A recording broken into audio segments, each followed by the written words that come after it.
What's going on? So, as you can tell by my sunburn, it is summer now. And with summer, this little Jeep has been getting a lot of use. So, yeah, it's all back apart again. Let me show you what we got.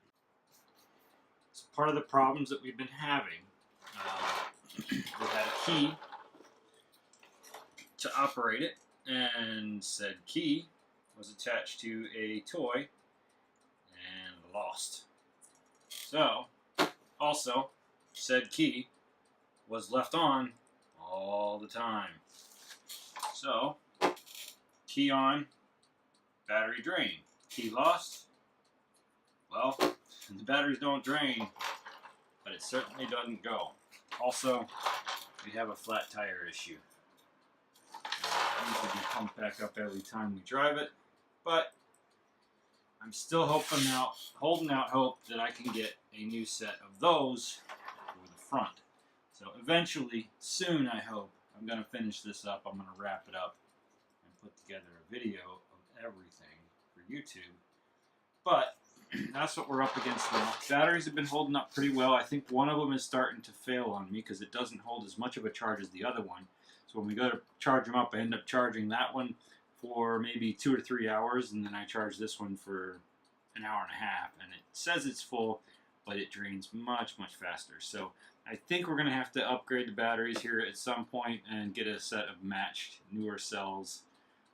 But overall, runtime on those batteries seems to be somewhere around the 4-hour mark, which is phenomenal given how much and how fast and everything this goes. But what we're working on now is I'm going to upgrade the electrical system.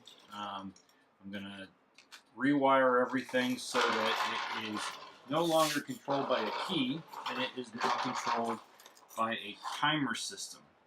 What this does is this is a timer relay so that we can have a latch system, like a button latch system, and then this is going to be what is going to replace our key in the old system. So it's a little bit complicated, but it serves two purposes. One, it will allow him to get in and just hit one button. So he'll get into the Jeep and he'll just tick the button and it will turn on, which will light up his lights and his gauge, which will tell him how much voltage he has and whether or not his batteries are full. All this stuff will light up when he hits that button. Then that starts a timer, and that timer will then run. It will turn this on, which will then turn the timer on. So as long as the timer's on, this is on. As long as this is on, the timer's on. So that's how the trigger works. So if you tip this, it tips this once, and then this holds it on for as long as the timer is set to. And then that goes over here and then turns this on, which then that stays on for as long as the timer's on. When the timer runs out, it drops this one, and it drops this one, so the timer loses its power.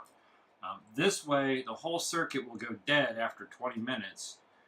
So after he hits this button, he has 20 minutes of drive time, and then he has to hit the button again. And every time he hits the button, it resets his drive time. And then when he wants to turn it off, he can just hit this button, and it will turn off. There's a separate trigger switch. This guy here is a trigger off. So you have a trigger on, and it will stay on. So it'll tip the trigger to stay on, and then a tip off will hit this guy, and then trigger that programmable timer to turn off, which will then turn off his lights and turn off the relay that controls the running circuitry. What this does for us, and if you're ever curious about that, there's a diagram there, and of course there's a website for that, which is timers.shop. I found it on Amazon to do this purpose, and it will, so far it's looking very good. And as you can see, yeah, still quite a mess in the garage.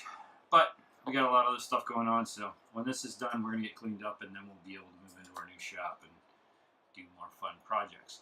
But until then, that's what we're working on, and hopefully I'll be able to have another update soon where we can show you just how we fit that into there and maybe even make the radio work again. We'll see. Fingers crossed. The bad news of the project is the onboard charging system that came with the scooter, it can't be saved. I took it all apart. I checked the circuitry. Everything seemed to work. I replaced the fuse in it and put it back to work again. Once I had replaced the fuse, I got about a half of a charge out of it, and it blew the fuse again. It turns out I did some research online, and these particular units were weak to begin with. A lot of complaints from people online about them, so we're going to scrap it.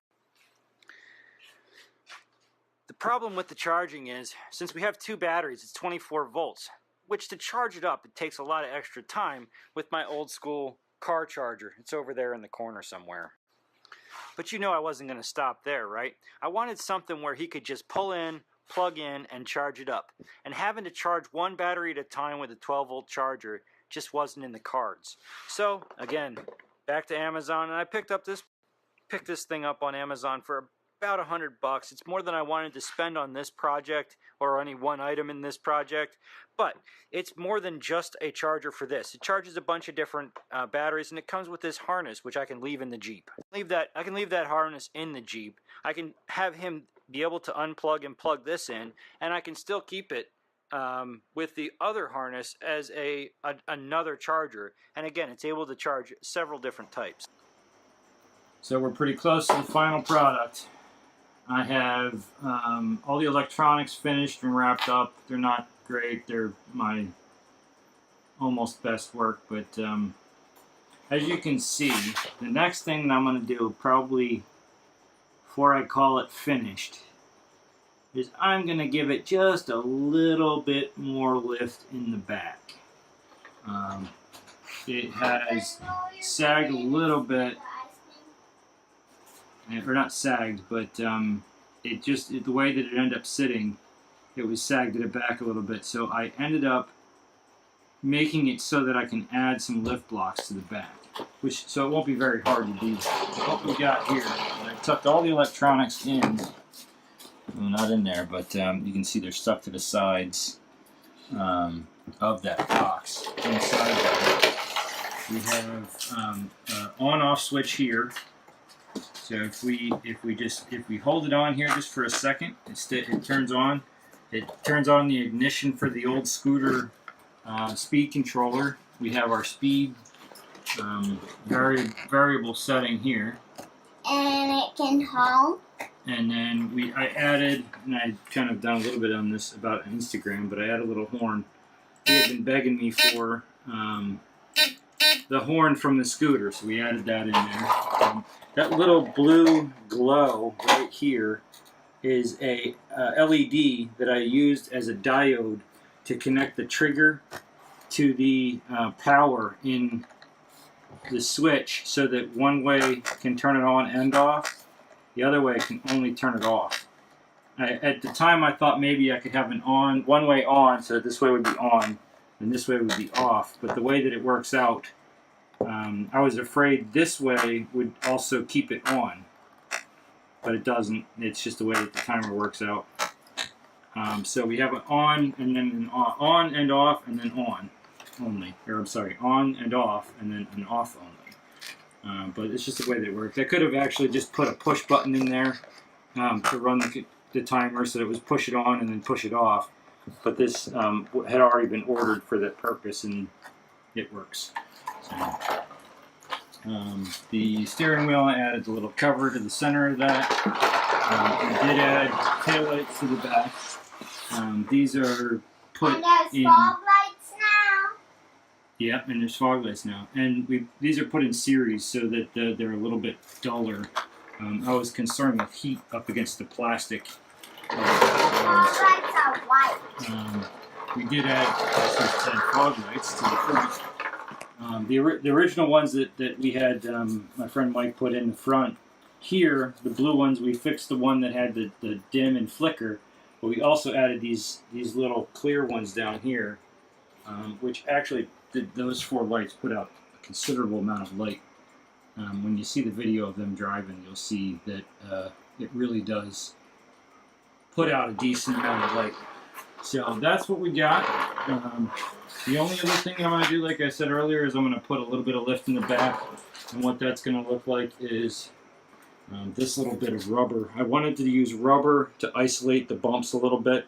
This should give us a little bit of just a tiny bit of a isolation between the axle and the frame, just to try to smooth it out for him just a little bit. Plus, I needed just shy of an inch of lift when I measured it out in the back, and that's what we're going to put in there. We're going to actually tuck that in right underneath of this plate right here.